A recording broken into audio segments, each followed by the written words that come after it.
nga lwe lunaku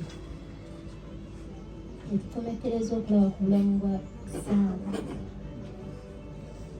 Naye nze njagala okwebaza Mukama ku lwa bamaama, olwa maama Joan Kawoya ne bamaama bonna.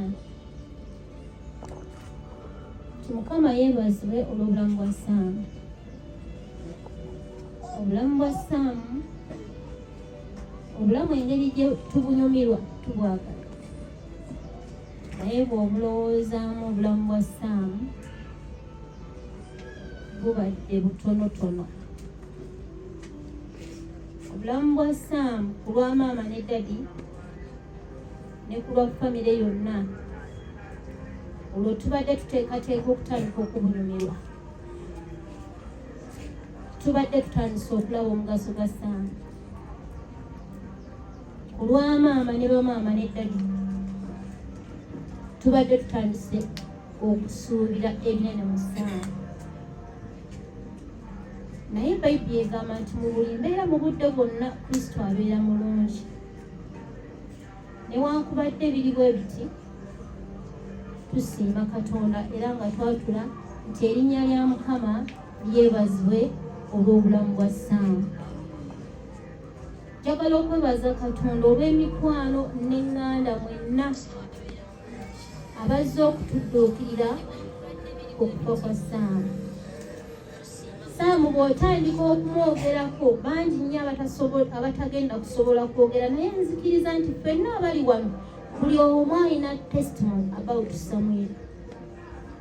So twagala okwebaza Katonda olw'obulamu bwe, bazzaamu amaanyi mikwano gyange, taata ne maama, nti tugume. Katonda ye yatuwa era yatuggyeko, erinnya lya Mukama lyebazibwe. Nze nali neebase ekiro, basooka ne bankubira essimu ne bagamba Saamu afunye akabenje. Naye njagala okukubirako maama essimu, neŋŋamba nedda, waliwo omukwano gwange, naŋŋamba nedda, akaseera kazibu maama muleke. Ne muleka mba neebase ekiro, essimu neevuga. Ne baŋŋamba Saamu obulamu bwe bugenze. Kaali kaseera kazibu nnyo.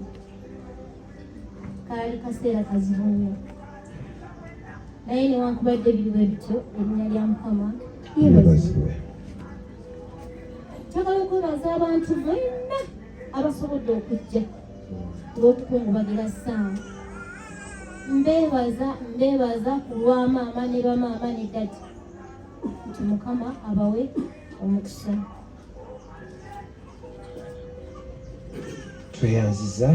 Tweyanziza Mukama abatuwere nnyo omukisa mu mbeera ze